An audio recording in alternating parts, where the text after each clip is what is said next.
With that, we'll move on to our next session, which is a panel discussion. It's called The Second Act. The entrepreneurial spirit is mostly underlined by one single attribute. More often than not, it is the indomitable spirit, the grit to survive and succeed. For serial entrepreneurs who have seen both the ups and downs of running a business are creatures who have known how to step back, recalibrated, and returned stronger, often with greater discipline and deeper intent.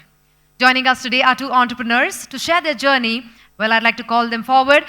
Mr. Chaitanya Ramalingegowda, co-founder of WakeFit. With a round of applause, let's get him on stage. Mr. Ashish Goel, co-founder of Optimist. Our moderator for this session, Mr. Ashutosh Kumar, Deputy Editor and Chief of Delhi Bureau, Fortune India. I think we all sitting in this August gathering, we all will agree to one thing, that entrepreneurship is a journey which is full of ups and downs. It requires a lot of grit, a lot of courage, a lot of perseverance, and it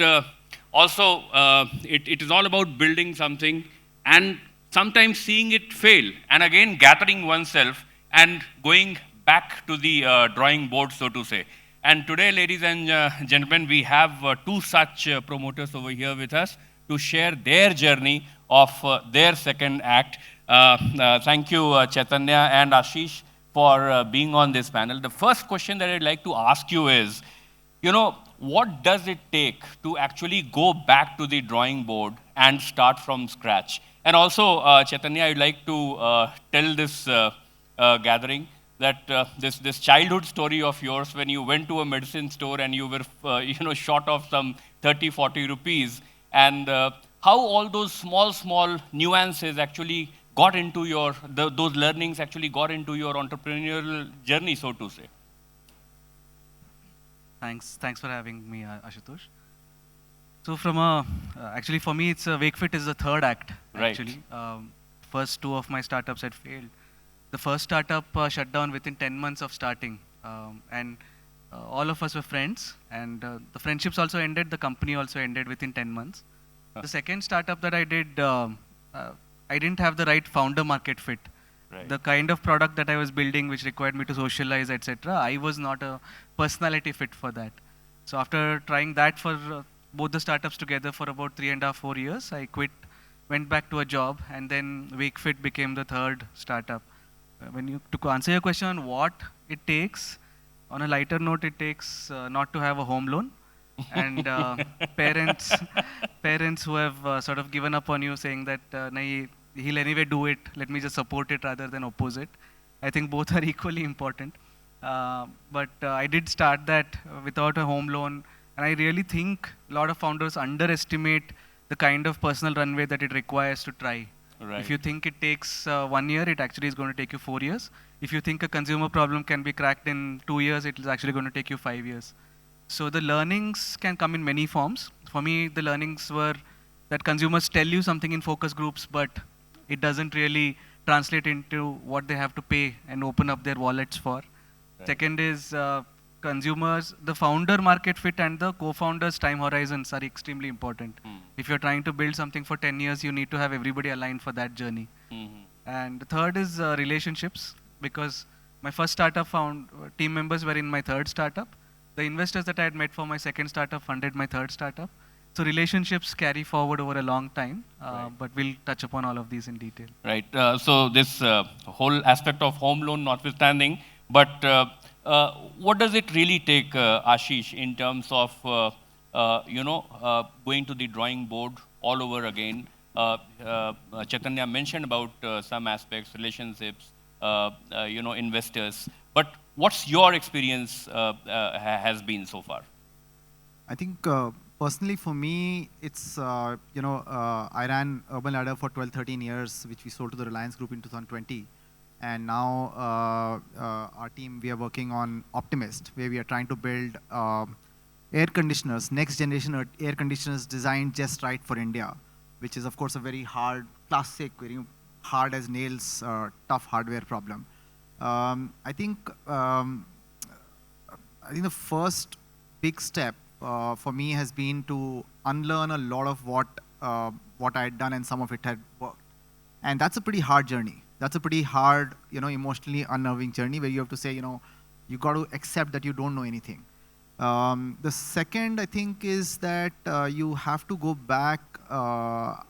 Think about it, right? In Urban Ladder, there was 2,000 odd people team, very high quality team. Now you've got to go back and start absolutely from the ground. You've got to go back, talk to consumers by yourself, build everything from scratch, and that takes a little bit of acceptance and grounding. And I think that's some effort. But I think there are, as a second-time founder, there are many positives. You are able to build a team very fast. You know how to recruit. You know how to get great talent. You go out, people sort of, give you a little more of the time of the day. So there are lots of positives. But I think it's important to remember the unlearning part and staying grounded part. Right. But, when it comes to selection of that idea, what I could see in the businesses that you have opted for, basically, while yours is in a very it's in a very unorganized market, so to say. A lot of unorganized players are there, and Ashish, yours is a very commoditized market, so to say. ACs, a lot of big players are there. So what I'd like to understand from you, both of you, is that what actually inspired you to kind of select this kind of a segment, and why were you so confident that you will, what made you confident that you will bring value to the sector? Starting from you, Chaitanya. Frankly, we didn't have any options left. I met my current co-founder Ankit at a job that he was reporting to me, and at a job, and we had both joined that company because we had no money left. Right. And then about 6 months later, the entrepreneurial bug bit again. We said, let's try something. The natural thing that came was Ankit had always been in the foaming industry, the German multinational Bayer Chemicals. So he knew the foaming industry very, very well, while my two failed startups had taught me online community building and online marketing in a very frugal way. Right. So the natural thing that sort of came to our heads was, is there a room to do something in mattresses? That was a starting point. But today's WakeFit, which is largely furniture, bedding, mattress, complete home solutions, that happened through what Ashish mentioned of true unlearning. Especially because I came from a management consulting background where you're paid to have an opinion on everything. Right. Because you read, you become an expert in that domain, you go advise CXOs. But in startups, you come and say that you're working as hard as possible. You're trying to be led by consumers, but you're making misstep after misstep. So that unlearning process is to be truly humble to say, what are they saying, what are they not saying? How are they behaving? What are they writing in the reviews? Which parameters are actually truly important for them? Is pricing a big determinant? What is the pricing elasticity? A lot of those things you have to learn on the go through hundreds and hundreds of experiments.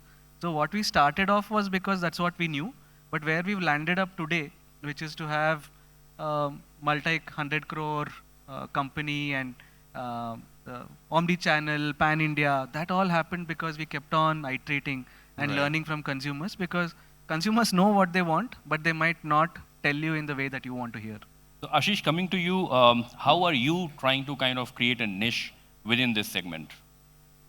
Yeah, so I'll just answer, one part of the question that you asked about, how does one think about a market? Yeah. I think the market that people go after more than anything else is a function of the founders themselves, founder or founders themselves. The cognitive pieces are very clear. Everybody wants to go after large markets. Everybody wants to go after large unsolved problems, big profit pools, acute consumer needs. So, those pieces are very straightforward. Everybody knows that. Right. The real question is, what does the founder actually enjoy doing? Chaitanya talked about founder market fit. What is the kind of problem where you have very strong founder market fit? I think those are under talked about points. Personally, for me, on that count, there is a acute struggle. I have, of course, been trained like most of the people in this room in the capitalist world, but I'm a utter socialist at heart. So I want to do good, right? That's can't do anything about it. That's just the heart overrules the mind. So it was important to find something where purpose and profit both are equally important, and Right. that's the problem we are solving. We are going after solving for heat stress. So 70% reduction in energy requirement for ACs? I mean, is it something you have already achieved, or what is the roadmap? Yeah, no, we are far from that, but it is a incredibly hard problem. But I can tell you this today: it is possible. It is the science allows for it. Okay. The engineering and the mechanics of it are incredibly hard. Productization is incredibly hard, but there is a pathway to dramatically to provide great cooling while reducing the energy footprint significantly.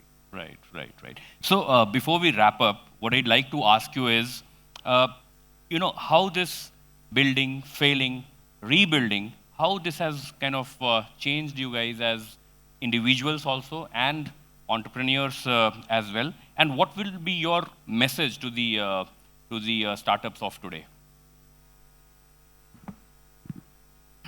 Long ago, I don't know if you all remember, there was this company called Redbus, not in its current avatar, but Fanindra Sama and a bunch of team members had founded it.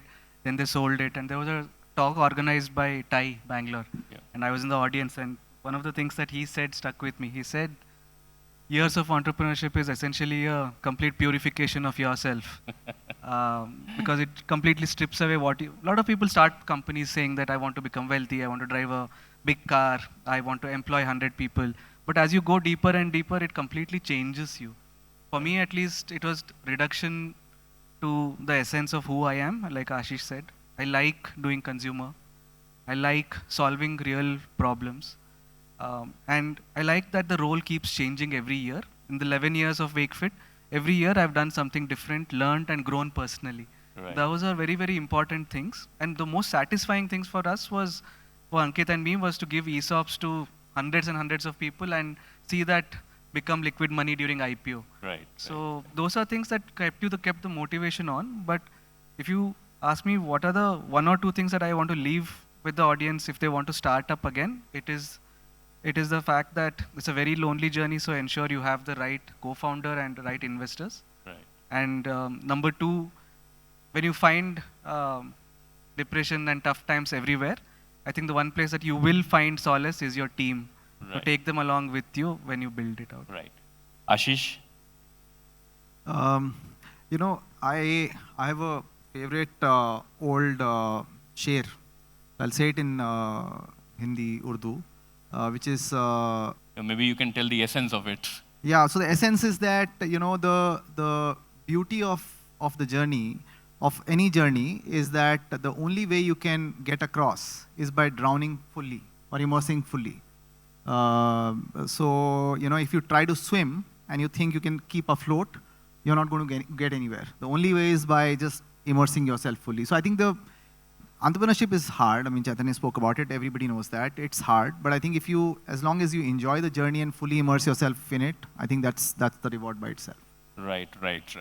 So on that note, thanks a lot, Chaitanya and Ashish, for being with us this evening. Thank you. Ashutosh, I'd like to request you to please present a token of appreciation to our panelists.